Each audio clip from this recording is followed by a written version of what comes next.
Howdy, of you delicious people. I'm here today to review The League of Extraordinary Gentlemen.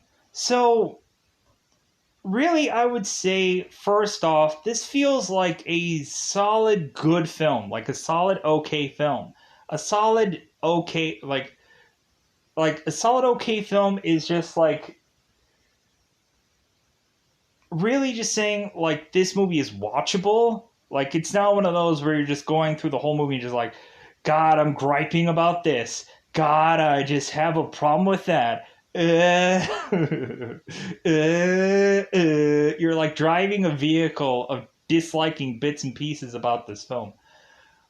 But it's a solid, okay film, but there is some problems that this film goes into. Like, it kind of feels like there is a non-existent villain in this film.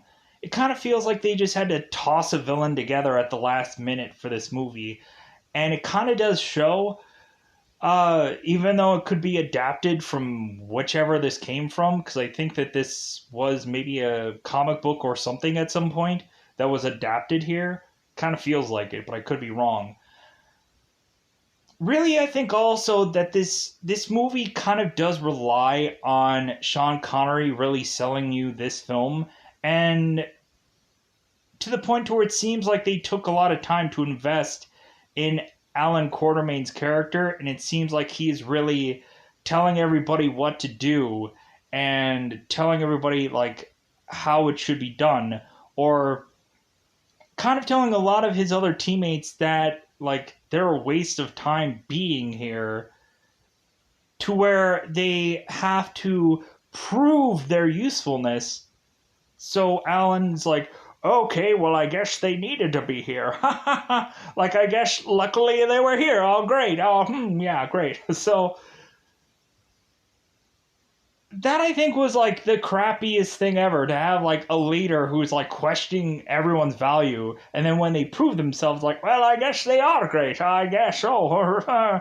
So going into this movie, I think that this iteration of Dr. Jekyll and Mr. Hyde is probably the most fun iteration. I think I like the fact that we end up having a normal Dr. Jekyll who's kind of like a very stickler and kind of very like cowardly, or very much uh, like a person who is smart in the right way of in certain ways, but like he's also very like shy about things, or he like peeps in, but he kind of like goes on to do his own thing.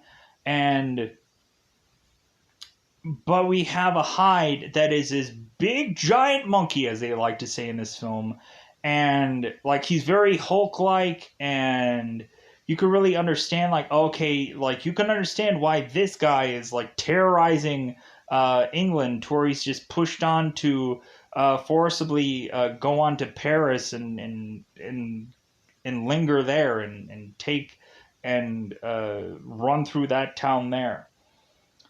Uh, Going into this movie, we really have the Invisible Man and Dr. Jekyll and Mr. Hyde kind of stealing a lot of stuff for me. Like, I really find them to be the most interesting characters here, and then everybody else is just kind of there. Like, we have Tom Sawyer, who's just a guy that has guns that sucks at what he's doing. And we have Mina Harker, who is to be here is honestly just eye candy, in all brutal honesty, which there's nothing wrong with that, because we don't see enough of what she is actually doing.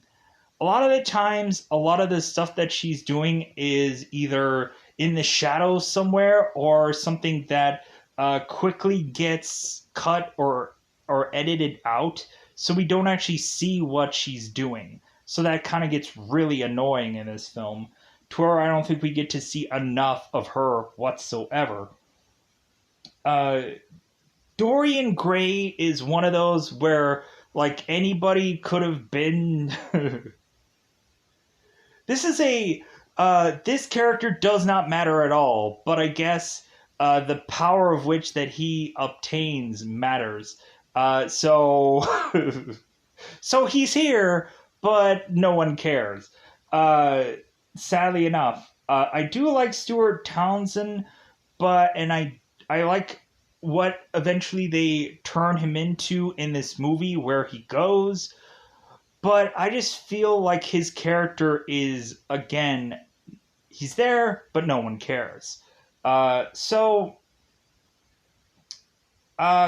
Nemo, I think when I very first like saw this movie, I thought like, man, with Captain Nemo and all like the submarine, Nautilus, and automobile things that he's delivering in this movie, like every single thing that he delivers, like it looks like for the first iteration, it does kind of look kind of flashy and kind of cool, but it also kind of breaks down as like, man, this guy has to have like the goofiest stuff, like the goofiest like looking like car and the goofiest looking like submarine, and it has to like we have the Nautilus that has to look like a sword. We have to like have like this automobile that is like so ungodly stretched out to where I'm like, man, couldn't they have like this looks like the Batman and Robin like Batmobile for their vehicle. Like, man, why couldn't you have just got something that could have looked any number of any different ways? But like, man, is it just really like, man, can it really cut corners, or man, can it really just uh like get through a crowd or something? Like, you could have had this thing like have some kind of like tactical, and it didn't need to be big. Big was stupid. Like, it could have been like, man, it's a good thing that this car is actually really small because it can fit in tight spots. Like, you would think that this would have some, like, this car would be like having some tactical advantage, but no, this car is so freaking massive that eventually, once like, I guess you can see it from a far off ways, but still, like, this car is massive, and I don't understand why. But anyways, with that said, but overall, I just enjoy this movie. It's a solid, okay film. So with that said, I think it's about that time to go into here and just really just talk about the film and go into spoilers. Really talk about hopefully the layout of every single time somebody gets introduced in this film, and how everybody doesn't seem to matter. Once they get Sean Connery in this movie, it doesn't matter. No, it doesn't. It doesn't matter at all. So they spend so much time like giving you like a full-on backstory of Sean Connery's character, and then everybody just like I think Skinner probably gets a background thing. I think Mina gets a background, and then Tom Sawyer is just like, hey. Dorian Gray is just like, hello there. Like, here's what I can do.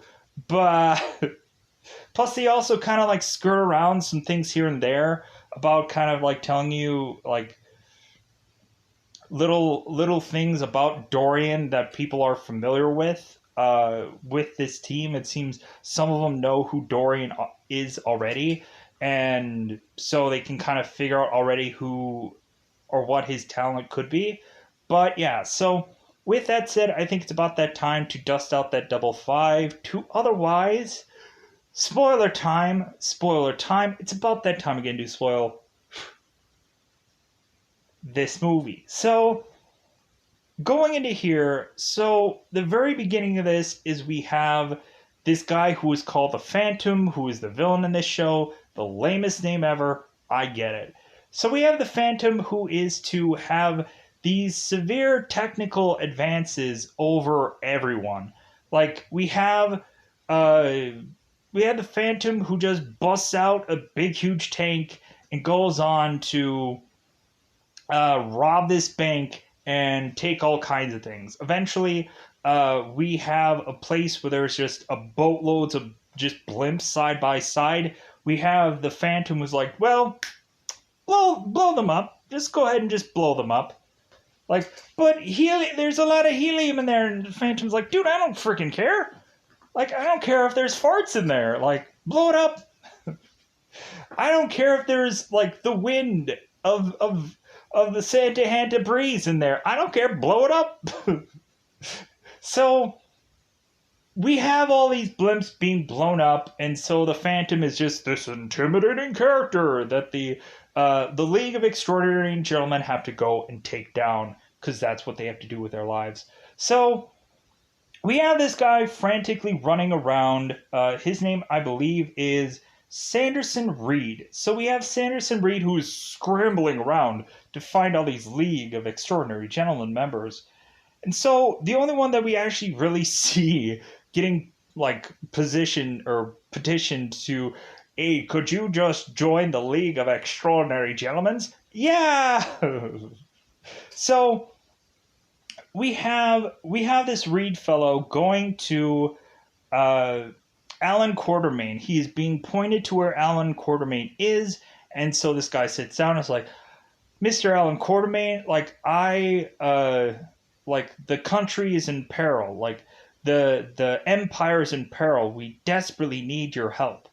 And so we have this Alan Quartermain is like, oh, so like you don't want to hear all my like stories and all my like all my adventures. And this Reed guy's like, no, man, like I have your IMDb page right here. Like I don't need to know any of that stuff.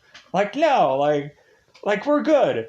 And so then we have Sean Connery's like, well, the Empire's always in peril. And so we have the real Alan Quartermain, who is Sean Connery, going and telling his fake Alan Quartermain to step aside because he's going to talk to this guy. Because really, this fake Alan Quartermain is just to be used when somebody needs a adventure to be told, or needs to not be able to read an IMDb page and know everything about someone. And so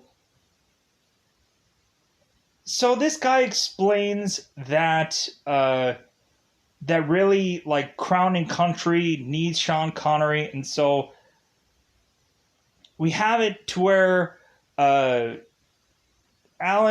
Quartermain goes like, well, Crown and Country. It's like he's like, well, God save the king or God save the queen, and they're like, yeah, God save the queen. And so he's like, yeah, that's his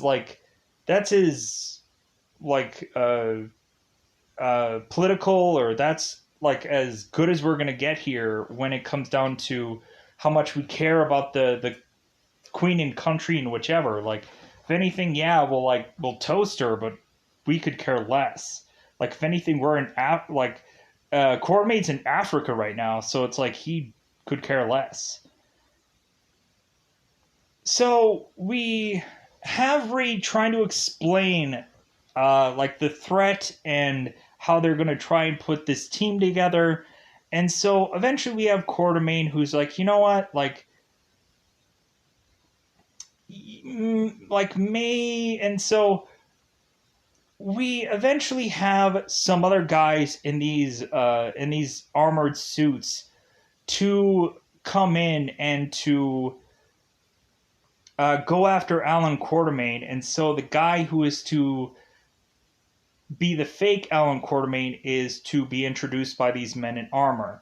And so they ask, hey, are you Alan Quartermain? And he says yes. The guys open fire on him, and so Alan Quartermain decides, well, I guess I'm gonna be part of your team there, buddy, because we have Quartermain who is going and trying to take these guys out with simple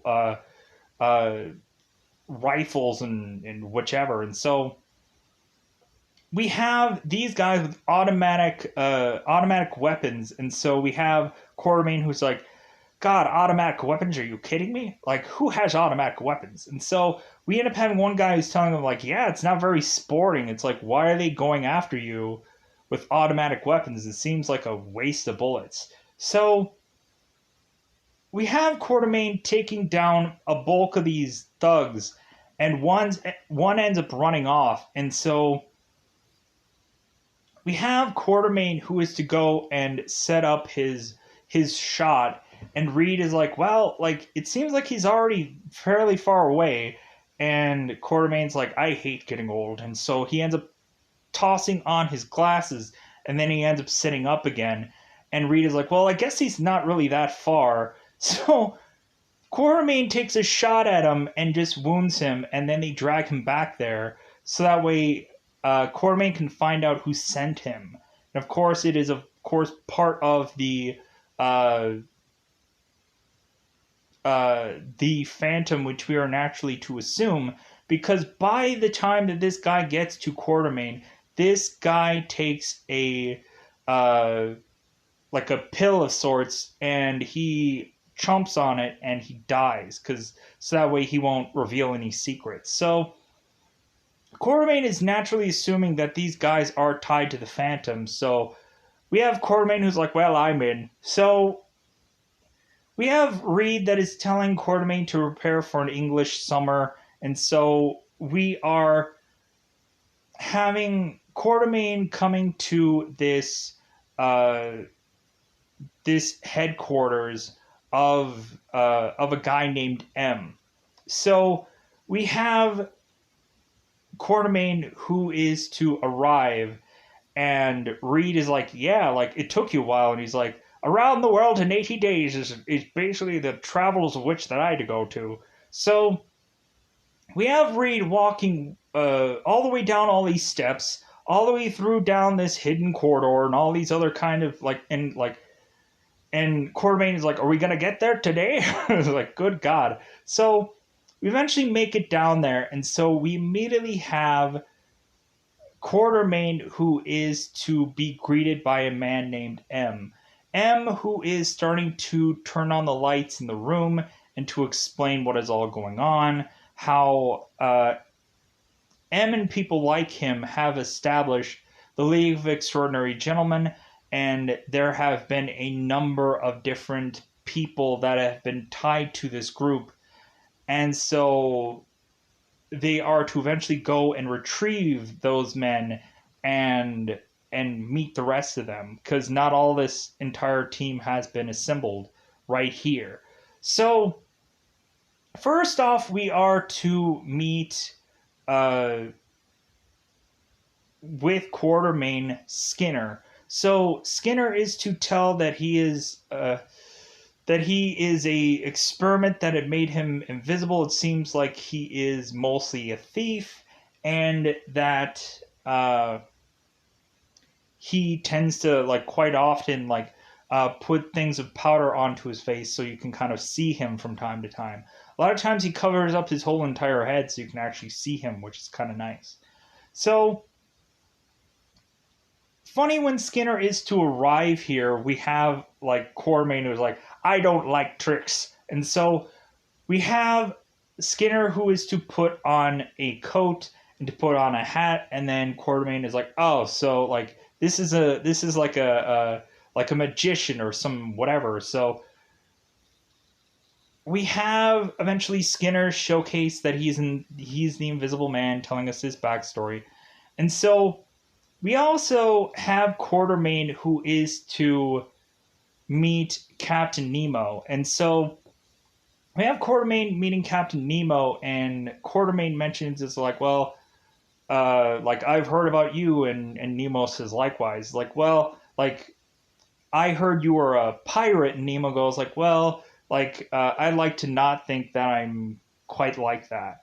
But eventually we end up seeing that Nemo at some point is praying to the goddess of death. And so, like, hey, whoever you're going to pray to is whoever you're going to pray to. Like, no qualms. Like, as long as you get the job done. Like, we have, like, both Quartermain and Mina who watch him do this. And, like, Quartermain's like, meh, like, so what? He prays to the goddess of death. Whatever. Like, if anything, like, Quartermain mentions how, like, when a tiger is at his end, that's when he's the most fierce. So when looking at it, like, maybe Captain Nemo praying at the goddess of death really pushes Nemo to really live as long as he can, which is in good tide with his group. So So we push on, and so we have Skinner, so we have Captain Nemo, so we have Quartermain, and so we are to have we are to have these people all bump into uh, Mina Harker, and so we have Quartermain who is asking, it's like, well, please don't tell me that this is uh, Harker's wife with a sick note.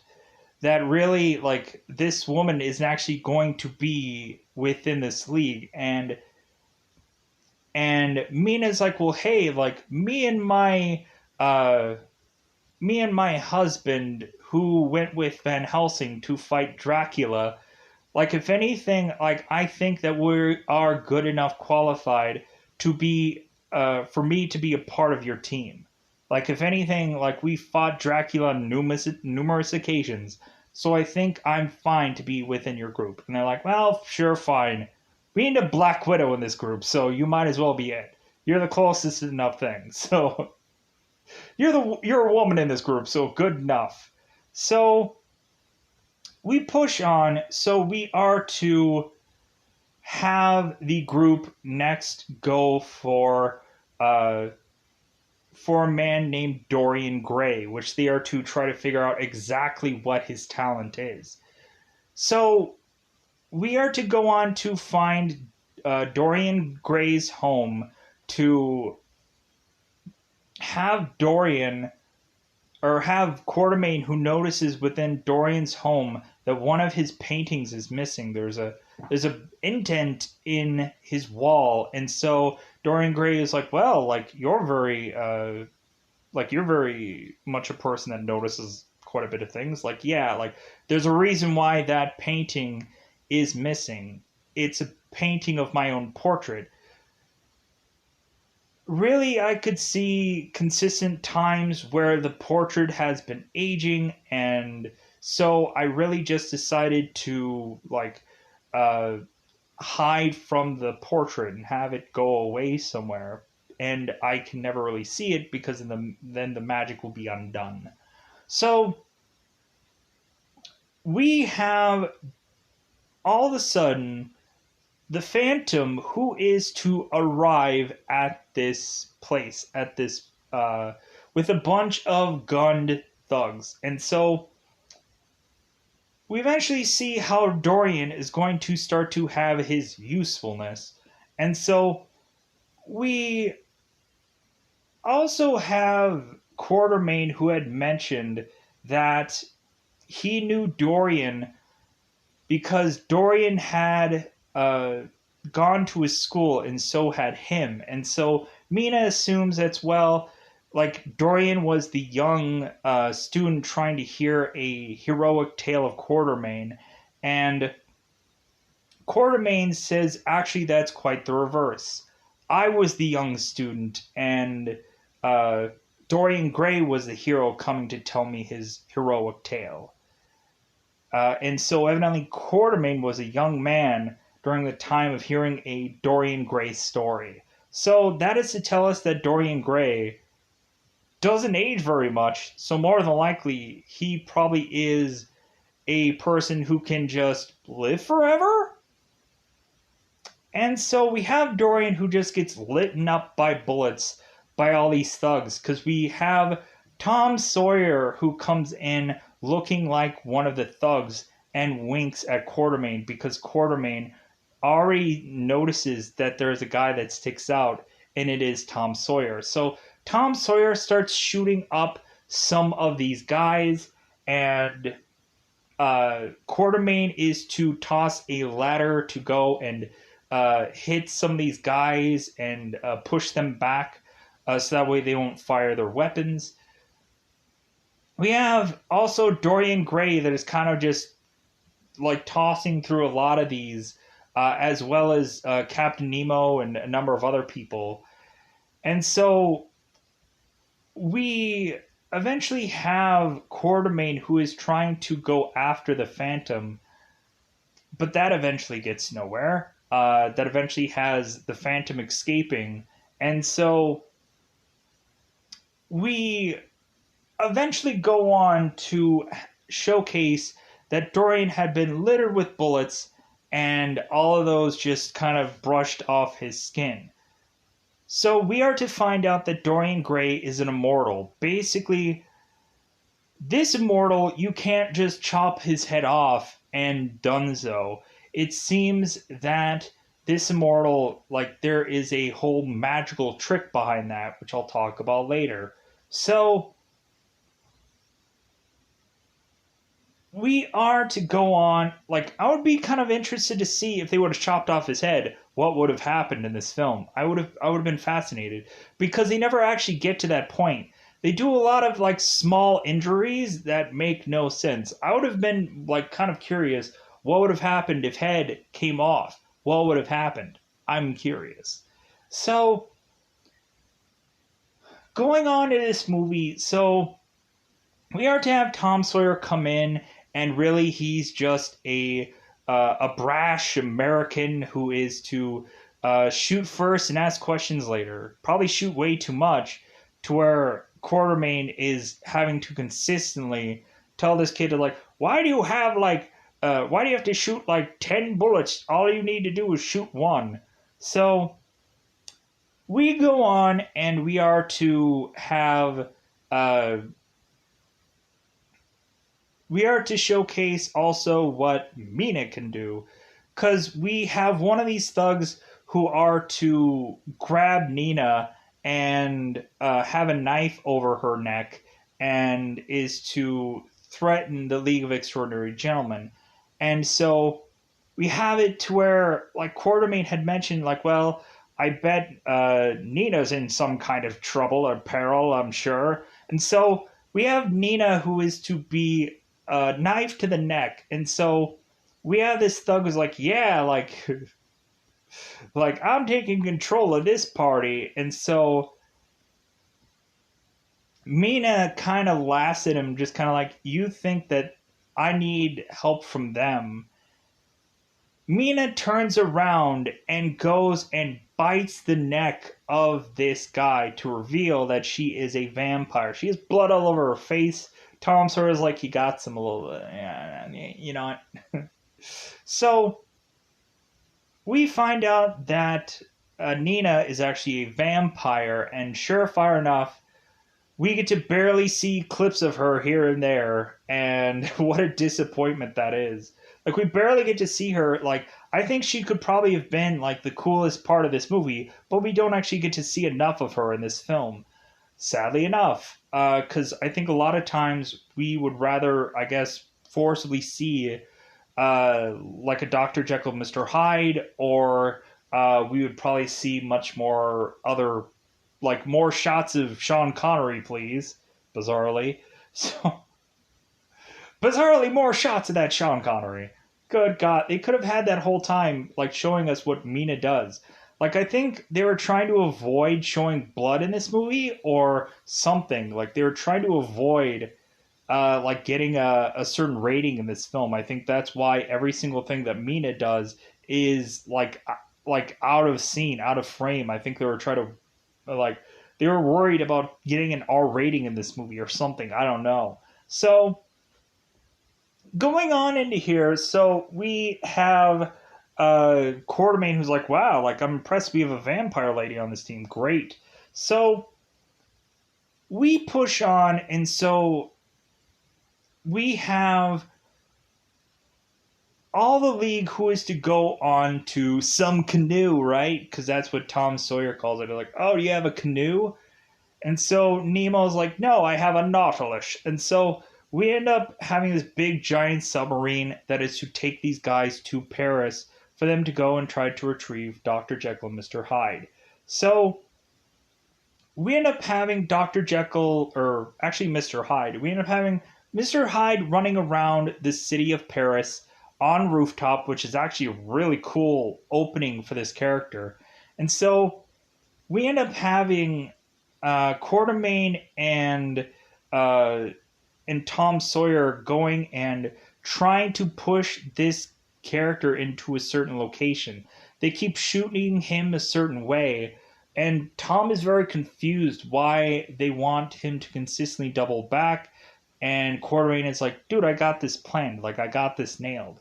They keep shooting Hyde to try to push him into a corner, and so that way they can corner him off to try to push him to say, hey, like, just letting you know, like, how about you join the League of Extraordinary Gentlemen? Like, if anything, like, uh, I know that you've been in Paris, but because the Queen of England has personally, like, forced you to go to Paris because you cannot go into England. If you go and you help out this team, you'll get amnesty and you'll be able to go back into England. And so we have Hyde who mentions is like, well, I miss England. Like, I really miss England. So I'm more than willing to help you guys out. So we have Mr. Hyde who ends up going on to Nemo's boat. And so bizarrely, we now have Hyde who is now chained. So he wasn't like, he talked to him and he said, "Meh, you know what? This sounds great." But when he goes onto Nemo's boat, they were, I guess, bizarrely chaining him down for reasons that don't make sense to me. Because he went under his free will. I guess maybe he just got into a fight in this boat, and like that was a scene that they just didn't show. So we have Hyde who is now chained up, and so we have all the team who is meeting Hyde, and like, wow, like it seems like somebody is getting into a fight in the ship. Like, I wonder if Hyde probably killed any number of our group, and so we have them meet Hyde, and so we have like a lot of the group who's like, it seems like they're cool and level headed, but we end up having Hyde who says like, well, like, you know what, like, you all stink of fear, and they're like, nah, and it's like, yeah, just you watch. And so we have Hyde who just kind of starts flinging around and flailing around, and then like, yeah, they are pretty afraid. Like, he breaks out of these chains and he like just kind of like flings chains around, and they get like scareless. We have Skinner who falls over, and Dorian uh, scratches Skinner, and Skinner's like, "You scratched me," and he's like, "Well, better him than me, or better me than him." So we have we have one of the group mention how really Hyde is a very interesting parlor trick, but nothing less than that, or nothing more than that. So we have Hyde who mentions as well, like, you'll like, if you like this one, like, if you like this trick, you'll definitely like the next one. So we have Hyde who turns into Dr. Jekyll, and so Dr. Jekyll basically falls out of all these chains that he was in and says, "Dr. Jekyll at your service." So we are to push on, and it seems like the League is shit. So we now have the League. So we are to eventually start to have Skinner kind of doing some underhanded things. We have Quartermain who is, I think, like reading some books in his room, and he eventually hears something. He ends up turning off his light to go and eventually start beating somebody up in his room. So Quartermain is to kick Skinner out of his room because Skinner, I guess, was looking over Quartermain, and so Quartermain did not like that. So we eventually are to believe, since Skinner is kind of much more quiet out of all the rest of the group, some people are starting to have suspicions that that Skinner has stolen things from them. We also have Dorian that is having some alone time with Mina, and he is grabbing a glass for her to drink, and eventually the glass breaks, and so Dorian's like, "Well, we wouldn't want tons of blood around now, tons of blood around here now, would we?" So we also have Dr. Jekyll and Mr. Hyde seeing both Mina and Dorian, and so he is to look but then turn around. We have Hyde who's mentioning like, yeah, like Mina would never look twice at a guy like you, Dr. Jekyll, but like if anything, she'll look at me. And so we have Dr. Jekyll very tempted to become Hyde. And so we have Hyde who ends up going into his bag of potions. And he's like, well, I could have thought that I already had turned into Hyde. And so we have Dr. Jekyll, Mr. Hyde turning to the group and mentioning that it seems that one of his potions has gone missing. And so we also notice that it seems like there were bits of phosphorus that were on the Captain Nemo ship at some point, while I guess they were to go through it.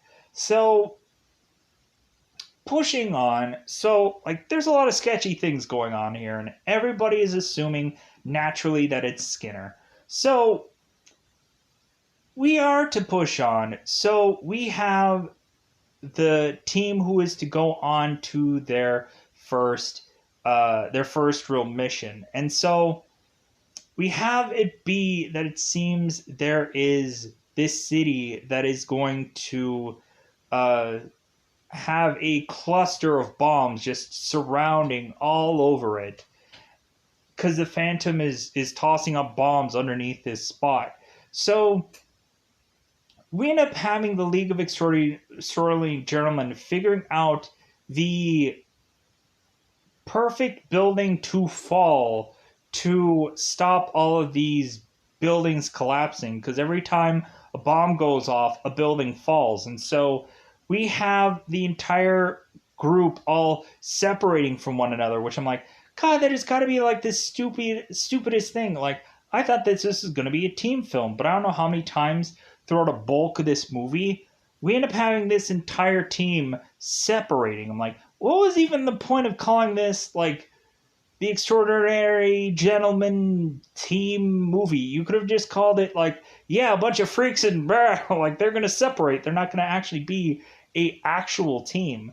Like, yeah, we do have some like co-op business going on towards the tail end of this movie, but still, like there are certain people that are more covered in this movie more than most, and some people are having like a lot to do within this movie together at some points. So we go on and we have uh, reasonably seeing that there are some armored men who are also trying to take out Quartermain, Mina, and Tom Sawyer via their automobile. So we have Mina who jumps off her car and off the automobile to go and take down um, a lot of the Phantom's goons. And so Quartermain is like, "Hey, the vampire lady gave us an assist," and so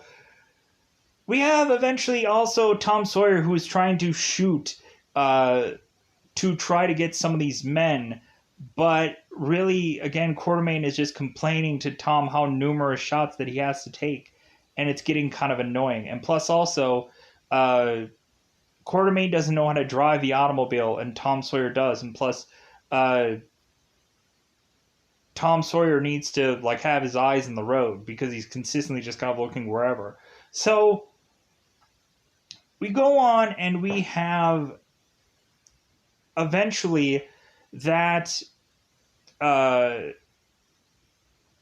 we are to find out here in the Nemo's ship. We are to find out that or no. I think that happens afterwards. So we are to have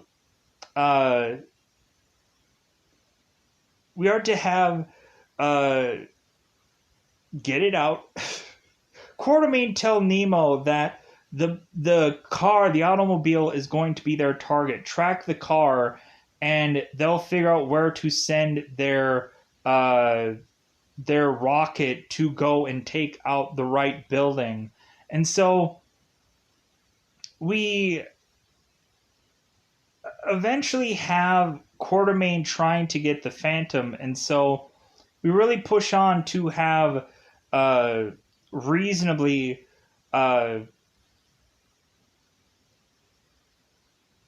blah, blah, blah, Tom Sawyer going on his own to go after the right building. So Tom Sawyer, of course, goes to the right building, like drives and flips this car to where we are to naturally assume that he is dead. But so Tom Sawyer goes on to eventually be shown that, oh, he's fine after this. So we have Quartermain, who is to try and go after the Phantom, and again,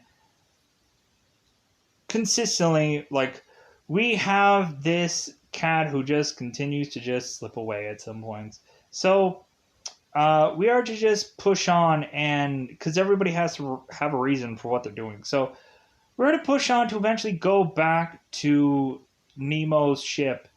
We are to actually find out that it wasn't Skinner who was the underhanded guy. It was actually Dorian. Because Dorian is to kill Captain Nemo's first mate, stab him, and plant bombs all over the ship. And so we have Dorian who escapes in the little escape thing that's attached to the boat, and and go off. So we have everybody retrieve back onto the ship, and so we are also to find out that Skinner had gone along with Dorian and followed him, to where Skinner eventually sends a message to the extraordinary gentleman of where he is actually located. So we have to have really this ship is almost at some point flooding, and so Hyde has to go and save certain people from drowning. We have Hyde who is to pull certain levers to go and save some of these floors from completely flooding and killing a lot of people. And so we have Hyde who turns into back to Jekyll, and we start to have people like really praising Dr. Jekyll. And he's like, "Hey, like don't make a hero out of a monster. Like, come on, like let's go on." So we are to know that the Nautilus is so damaged that they are going to be the tortoise to Dorian's hair, which basically means they're going to go so slow they're never going to catch up to Dorian. But they eventually start to fix up the ship to where they can make it to where Dorian is because they know the location because Skinner had helped them. So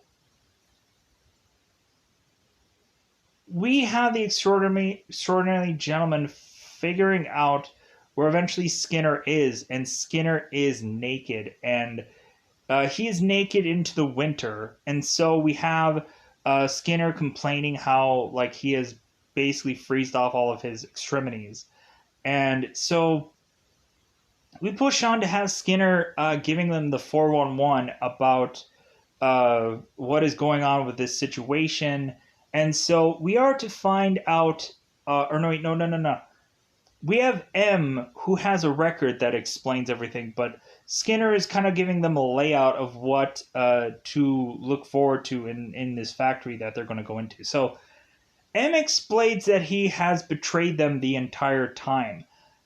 We have reasonably Quartermain finding out that the Phantom is M when he is to go and fight him during this whole Tom Sawyer thing, him going for the bomb.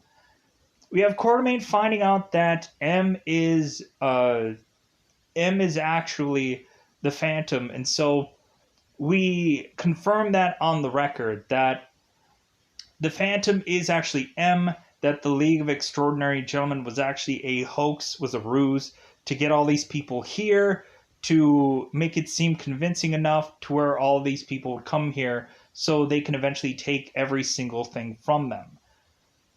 Take Captain Nemo's technology, take a potion of Dr. Jekyll and Mr. Hyde, take a skin sample of Skinner, take a thing of blood of Mina's, which they didn't actually seem to make any vampires in this movie, so I guess Mina's blood was safe, I guess. Unless I missed something somewhere. So we are to eventually have the League mentioning, like, oh my god, like they've taken everything from us. They've stolen everything from us. And so we end up finding that Dorian is like, well, like, I'm sure that you figured out that I'm like the sheep, or I'm the wolf in sheep's clothing, Growl. So that Dorian was there to try and get all this information, to get all this stuff from all these people, and so he did. So really, I would have thought that, like, they should have actually hired people that all had special abilities, that then they could have stole every single one of them instead of just a few. Because really, all they just, like, they didn't really seem to, like, what they stole wasn't actually something overall that was like, yeah, they really stole a lot of stuff and they used all of it right then and there. No, like, they used it as just like, oh, well, like I guess we should just explain somewhere in the movie where this stuff that they stole from, like, was in here somewhere, but you know. So we go on. We have the League, who is now like, dude, we're gonna after him. We're gonna go after that guy. So they are to eventually go into the League ends up going into M's castle, and so we end up finding out that all these scientists have been working round the clock, 24/7, to come up with all of these things to use against the League. And so we also have the League, who is planting bombs all over this place. We have Skinner, who's taking some bombs. We end up having, like, the League kind of tossing some bombs here and there. So we eventually go on to have the League all put their hands in, and so they're like, okay, so, like, Captain and Nemo, you're going your way. Quartermain and Tom, as per usual, because Tom eventually got a shooting lesson from Quartermain on the submarine. So, like, he almost, like, shot this one Stellao thing that shot out. He ended up shooting it from 500 yards. And so, like, he almost got to it. And so Quartermain was telling Tom Sawyer to take all the time in the world. Eventually, he almost shot it. So, really, off of that one shot, that one time, we see Tom getting pretty close at doing a really good distance shot. So, we are to see, like, kind of Tom does kind of go all over the place. Like, at first, I think he ends up kind of, like, he goes with Quartermain, and then Tom ends up going with Skinner, and then, because, like, him and Skinner have to do a couple things with another guy that looks like Skinner. Well, look is a different kind of word, but you'll get what I mean when I talk about it. So we have these people separate. So let's talk about the Captain Nemo, Dr. Jekyll stuff. So we have them go and try to take some goons down. And so Captain Nemo has a couple of his men. And so Jekyll goes and Hyde goes and he tries to, like, get a metal door that ricochets all the bullets off. So we have Hyde, who's like, is that all you got? So we eventually have one of the men, I think his name is Dante, who is to take Hyde's elixir, or Dr. Jekyll's potion. So we have Dante, who takes a big, huge slug of this potion, and so we end up having uh, Hyde, who's like, don't take it all. So we have this red Hyde like monster that is huge and massive, like seemingly like 4 times the size of Hyde. So we have Captain, we have Nemo, we have Hyde. They're both running from this thing, and so they end up kind of like hiding in this very narrow like corner, and so they are to just kind of like barely squeak in here because this giant Dante is like kind of trying to like get to them, but he's having difficulty. So Nemo ends up trying to like slice this thing as much as he can do, like try and like cut through this Dante, and we eventually have Hyde, who is starting to run out of formula, and so we eventually have really Dr. Jekyll and Captain Nemo trying to fight this thing. And so we have Hyde, who's mentioning that Dante is burning through formula at an accelerated rate, which should mean eventually he should turn back into Hyde eventually, or turn back into normal Dante eventually. But anyways, so Dante is eventually like going at them, and like Nemo is trying to fight him off, but we eventually at some point, I think there is like a big, like I think a big icicle that ends up going and like taking them down. Um, I think with it, or it was like a big icicle, or like the building just kind of crumbles onto Dante. I think at some point. But yeah, that character is taken care of. Yeah, I think it was like a big, massive like icicle of sorts that ended like parts get confusing. So uh we have Mina and Dorian fighting it out.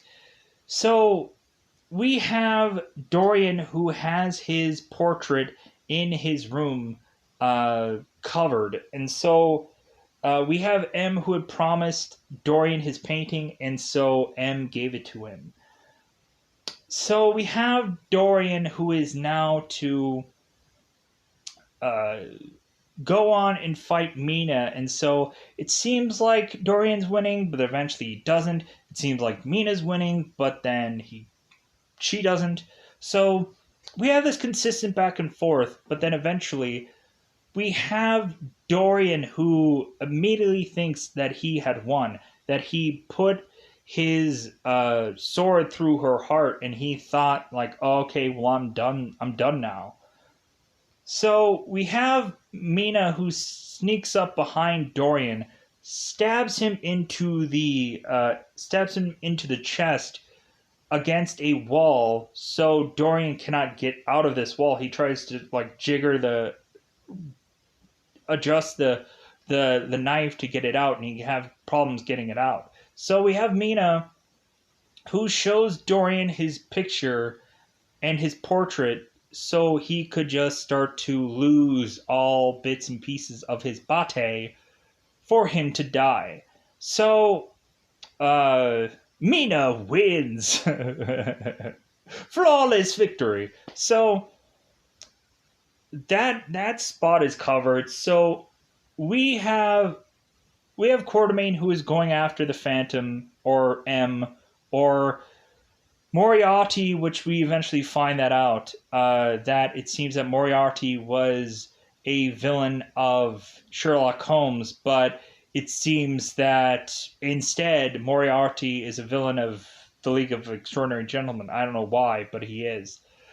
So let's get to the Tom Sawyer Skinner stuff. So we eventually have, while Tom and Quartermain are running, we eventually have Tom think that he bumped into Skinner, and so we find out instead that this is just another invisible man. And so we have Tom, who is trying to defend himself against this invisible man, trying to figure out a way to try and get away from this guy. And so we have this invisible man who's like tossing this like knife and like it's consistently almost like trying to stab uh, Tom, and so eventually they're trying to figure out like Tom is trying to figure out how to exactly take this Invisible Man out.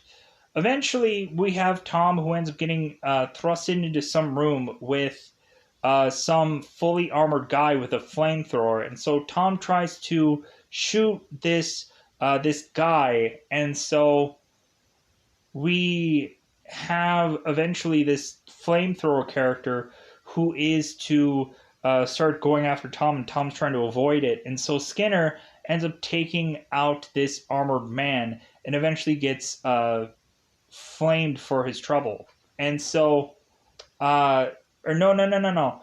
Skinner ends up trying to stop this flamed guy and gets in trouble for it. And we eventually have Tom take this guy out, and I think he ends up using an explosion with the whole like container of the flamethrower to kind of use that as a way of explosion, and so we push on, and so they are to eventually end up going and this Skinner is or this Invisible Man is to eventually take a knife to Tom Sawyer's throat and push on to get to Quartermain. So we have Quartermain who is now fighting M, and so we have M mentioning to Quartermain, it's like, well, like, you can't beat me, you'll need Hyde to, like, beat me. And Quartermain's like, well, Hyde's gonna make his own fun. And so we push on, and so we have this really decent fight out to where it seems like there's a lot of back and forth going on, and we have eventually M mentioning to Quartermain, it's like, you know what, like, you were wrong about so many things, because eventually Quartermain also had mentioned that the last mission that he had gone on before going on to be in the league, he had went with his son to do a mission with because he thought it would be easy. He thought that like having a son along, like easy, successful, whichever. But Quartermain ended up finding out that he ended up having his son die in that mission, and so Quartermain had washed his hands of God and country and whichever, and so Quartermain left doing that mission just because like he after his son died and after he's buried so many wives, like he was just done with it all. He was just done with everything. So we have M who mentions how wrong Quartermain was, how he's wrong about the league, how he's wrong about Skinner, how he's wrong about M, how he's wrong about Tom Sawyer. And so we have Phantom who is to show his helmet, and Quartermain is to see out the reflection of the Phantom's helmet that there's an invisible man holding a knife to Tom Sawyer. And so Quartermain ends up taking out the Invisible Man, but we end up seeing M throwing a knife into Quartermain to take him down. So we end up having M scrambling, running off with all of the blueprints and all of the things to make another Hyde, another Nautilus, another everything. And so he is to run off in midst of this ice and all kinds of things. And so we have Tom Sawyer who says, like, well, I guess it's my time to take my shot. And so we have it to where Quartermain is reminding him, it's like, you can do it. It's like, take your time. Like, take all the time that you need, all the time in the world. So we have Tom Sawyer who ends up taking his shot, nailing M, and having M fall through the ice and take all of that blueprints and everything with him.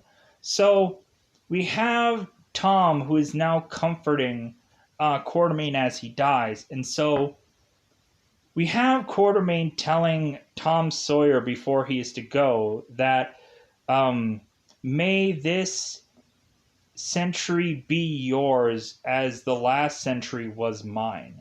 Um, like kind of like the a passing of the torch kind of thing of just like, well, yeah, like if anything, hopefully like good fortune will be to you like it was for me.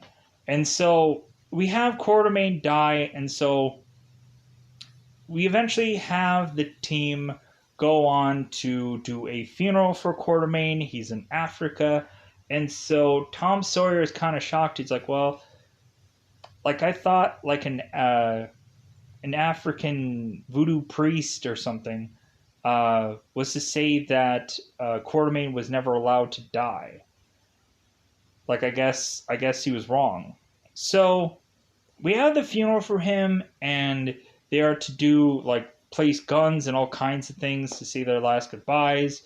And so they all walk off, and sure far enough, we are to end up seeing this shaking of this grave, this voodoo witch doctor going and praising the grave and all kinds of things. And we are to naturally assume that Quartermain is to be revived and to come back and like, yeah, sequel. Because I guess they assumed that this movie was going to do so good that they were going to eventually immediately do a sequel, which they didn't. A lot of times there is a lot of movies that think they are going to do a franchise, but then they realized how bad the movie made it in box office, and so they kind of go, whoa, let's pull back a little, because we were going to make 3 movies out of this, and we didn't even make back what we were going to make for this film. So yeah, we wasted a lot of money doing this film. And so they end up kind of backpedaling and are just like, yeah, I guess we're not going to do a sequel after all. Like, yeah, I think that it could quite possibly still be that they could do a reboot of this, but I think they need to kind of get the A list to the A list. Like, I think really kind of like doing just a team movie, thinking that it'll do well. No, like I think they needed to have gotten high rung of characters. Doctor Jekyll and Mister Hyde and the Invisible Man kind of does work, but like there needs to be like that almost like universal monster movie thing, and I think reasonably that's what is kind of missing within this movie, and I think a lot of people would have rather like the universal monster movie approach than what was done here. Like I think that there could have been some things here and there that could have made this movie fairly interesting, which they didn't go with, but there's never going to be a sequel to this movie, let alone probably anywhere close to probably doing a reboot for this. It would be cool to kind of see this in like a Netflix or a streaming kind of thing because they have nothing better to do to put content down. Because I think everybody's like buying like IPs and all kinds of like content and like stuff now. So eventually you could see this somewhere down the rungs of it being done as a show again. And like people might like that better than this original run. Like really, there had been a number of times where like yeah, a movie did like suck for a lot of people, but then all of a sudden they took that movie and made a show out of it, and it was way better. Um, or there's a lot of times where I've just seen quite a lot of things that just end up being just rebooted just for the sake of rebooted, and people are just like, well, like I guess I was a little bit won over by this movie compared to the first one, the Goofy one. Like how many times was probably Fantastic Four like remade and sequeled and whichever, and like it didn't quite exactly do it for everybody. So with that said, I think I'm gonna do myself a service, get out of here. Bye everybody. Bye everybody.